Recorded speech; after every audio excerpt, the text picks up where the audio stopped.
All right, everybody, what is up? Welcome back to the Rider Review, brought to you by 13K Productions.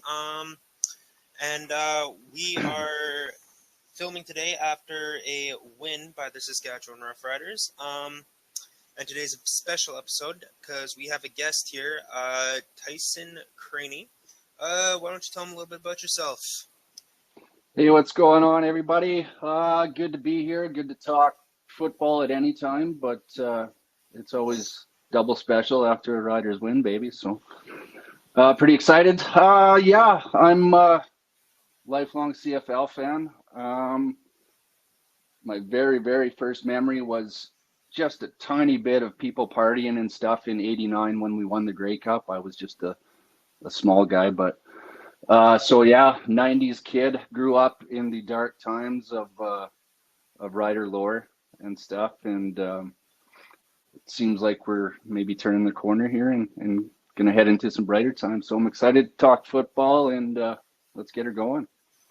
All right. Well, let's just start off. 28-16. What do you make of the game just overall right now?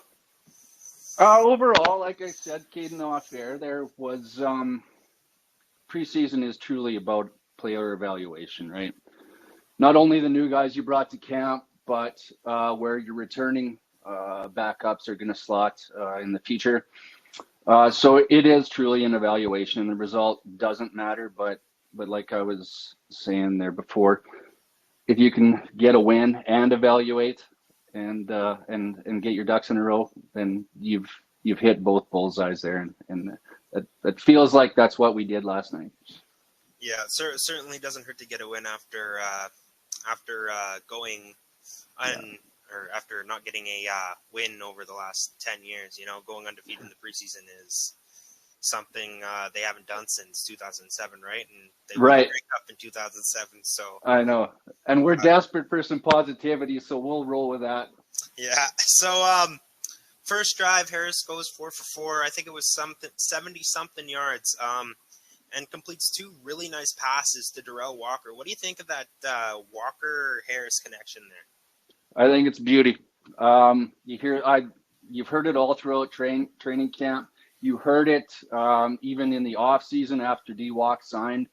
They're crisp, they're smooth, they're in rhythm. I think, and I mean, I can say with hindsight now and look like a genius, but I honestly did think in the offseason when we signed D-Walk that he could be one of those dark horse gems that nobody's talking about. Everybody is written off.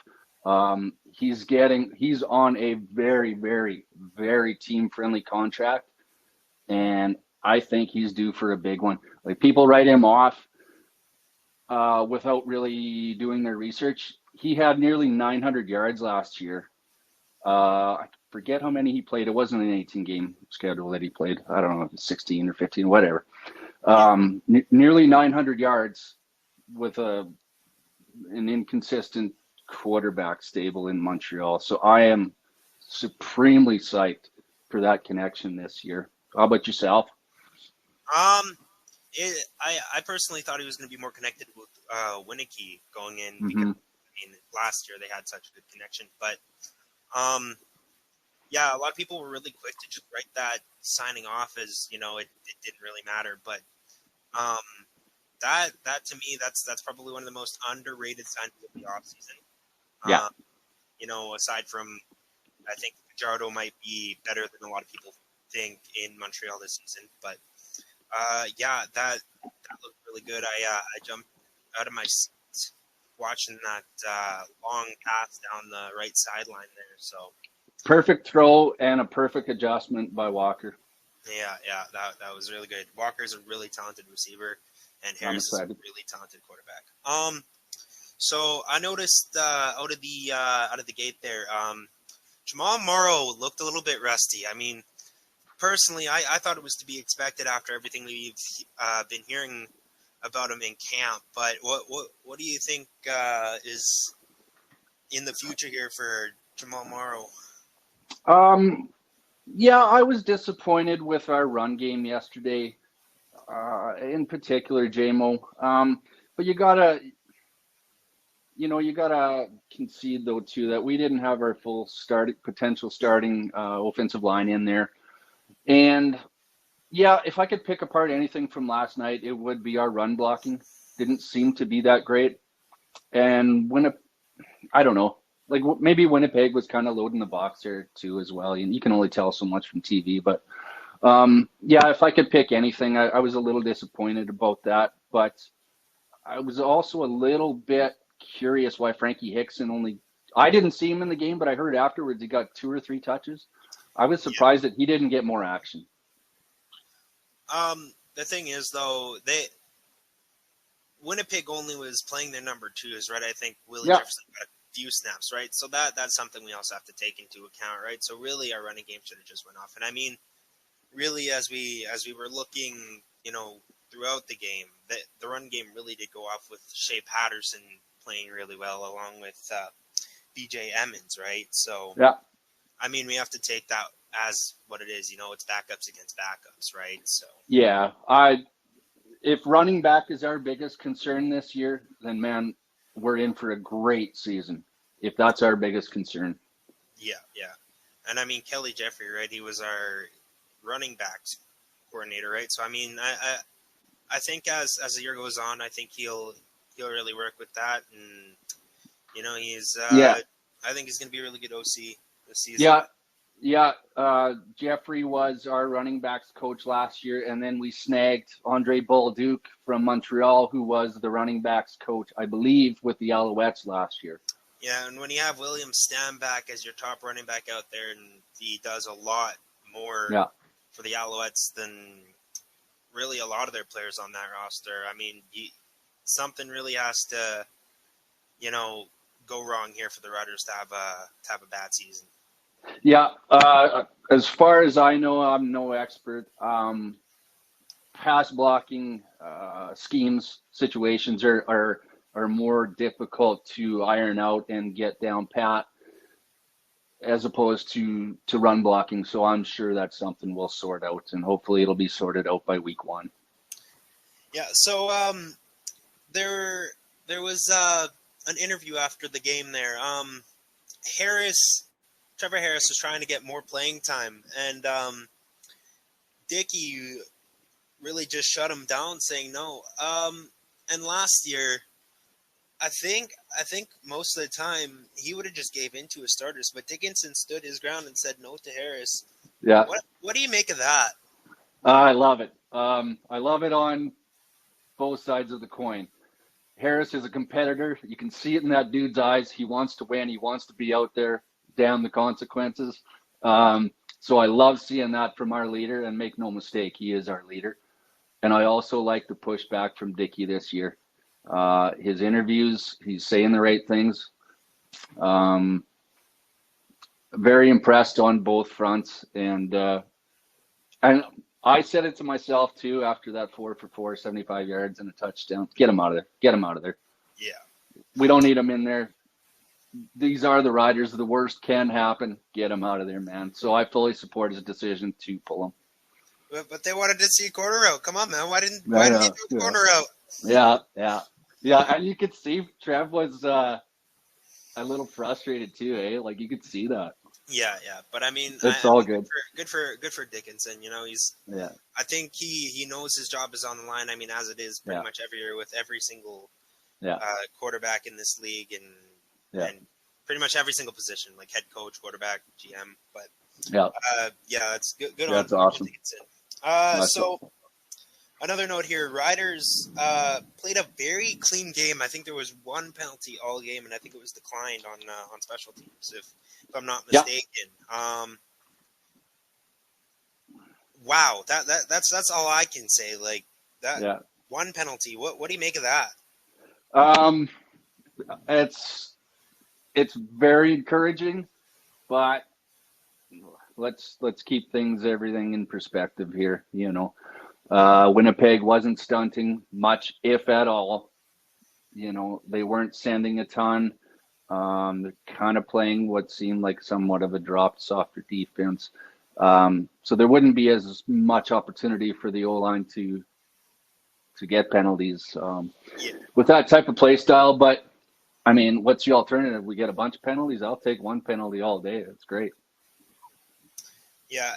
Like, there's also the fact that, a lot of the time we were playing our backups too, right? So yeah, that the fact that our backups aren't getting penalties really says a lot about it does. Yeah, about how well our starting team could possibly do. Yep. In week 1 against the Elks there, right? Yeah. Yeah. That number 6 on Winnipeg there, Cole, he was making some really good plays. Did you make anything off that there? Off the top of my head, I don't. I recall the name, but I don't recall watching him in particular. No. He was their returner. He on Winnipeg there. He was the returner and played defensive end. I noticed a lot of the time on special teams he was the returner, right? And he was making really good runs, only to have those runs be called back by those Winnipeg rookies getting penalties. I think Winnipeg special teams is going to be really good. Winnipeg, to me, I mean, they're good in every facet because, I mean, they're the Winnipeg Blue Bombers. I mean, as a Rider fan, you hate to hear it, but I mean, what can you say?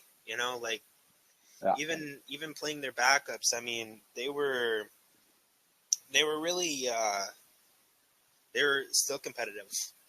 Yeah, they are the standard that everyone is measured by. That's a fact. Yeah. So Pigrom, Winnipeg's backup quarterback there. And that Agadosi guy. I don't know where he's from. But I guess he's a Canadian. He's a former basketball player too. From what I hear. Do you think Agadosi's a starter for the Bombers coming up? I don't, because they're hellaciously deep. But he does scare me. I don't want to play against that guy. He's a prototypical receiver. Wow. I don't want to play him. He scares me. And I believe he's a Canadian too. Yeah. That height, the ease the quarterback has throwing to him. The height is basically what shuts everything down. I mean, he has good hands and good knowledge of the game. Just watching him out there, he just looks like a natural, right? And he's a younger guy too, right? So yeah, he is, and he's got that long stride. Man, he's scary. Yeah. So now I think the question literally everybody is asking and pondering, that backup position, Dolagala or Fine, what do you think happens? Oh, I'll save what do I think will happen and I'll hit what I personally would like to see happen.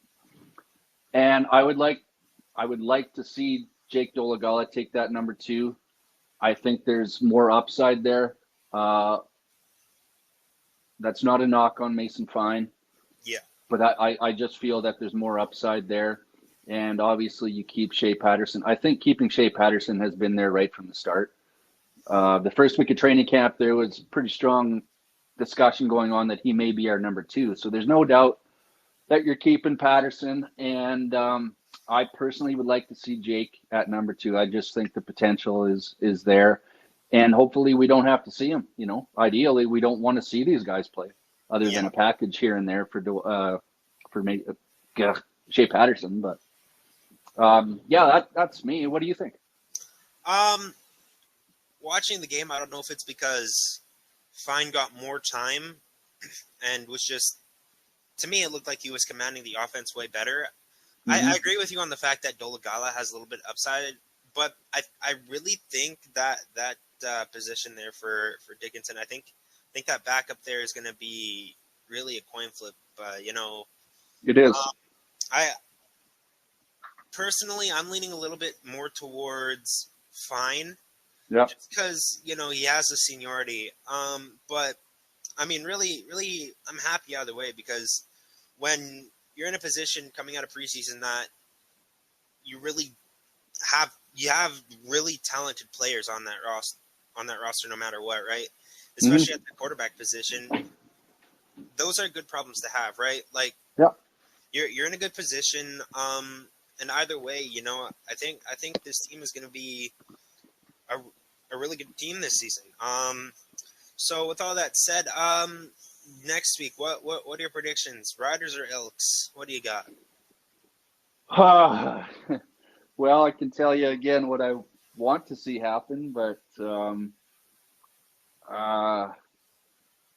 Edmonton's doing some good things, and we know Jonesy's a mad scientist, and he's in year 2 now. I think we should win that on paper. We should win that, but it would not shock me if the Elks squeaked one out there. Yeah, I can agree with you that, but we have to remember the Elks are playing at home, and they haven't won at home in over 1,000 something days. Yeah, it's been a long time, man. So yeah.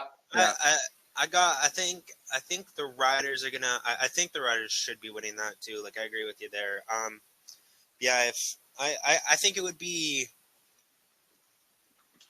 I think a lot of questions would be asked if the Elks win that. But I mean, the odds suggest it has to happen sooner or later. Like, it has to, right? Yeah. You can't argue math. So I just pray that it's not going to happen to us. I went to that opening, the Riders game in Edmonton last year. I don't know if it was opening for them or us, or I can't remember. It was a sad state of affairs in there, dude. It was, I felt bad. Like, it was sad. Having said that, I grew up in the 90s and they crushed us. They cheated. They're all that nonsense, right? So let's smoke them. Let's just smoke them. Put them down. Yeah. Let's get it done. So what are your predictions for the Riders as a season, as a whole? What do you think where do you think they place in the standings, and what do you think their record is, and what do you think happens? Well, I'm perpetually pessimistic. I follow this stuff extremely close, so I take the wins and the losses very personally. I've said before the season started that I figured we were around that 9-9, right in there, and battling for, if not the last spot in the West, the crossover. That's kind of where I see us. 99, maybe 10-8. But I think 99 is, if you had to get me to write something down on paper, it'd be 99 and a crossover. Personally, I think it's either, I think after what I saw from the starters, I think it's I think it's a 10-8 season there, and I think we're second in the West, because I still, until I have seen something different from the Elks, I don't know. Yeah. And Calgary has a lot of issues going into this season, so I think Calgary's shifting down the West. I think BC and Winnipeg are still hands down the top teams in the West Division and even the league here. So, I got Saskatchewan sitting there at 3. So, and I'm not buying BC. I don't think they're a terrible team, but I'm hearing these people saying second overall in the league and challenging for first in the West. I don't see it. I truly don't. Yeah. No, I can see where you're coming from after losing quite possibly the best quarterback. That if he played an entire CFL career, that in Nathan Rourke, if he played an entire CFL career, I'm really high on that guy. Dude, the best quarterbacks we have ever seen play a CFL game. He was terrific. I hope he never comes back. And if he does come back, pray it's for Saskatchewan. Oh, he did. You throw the bank at him, right? Yeah. No, I'm not drinking the BC Kool-Aid yet. I think Dane Evans is going to be starting that for that team by Labor Day. I have no faith in VA. I think he's a gimmicky gadget quarterback. That's it.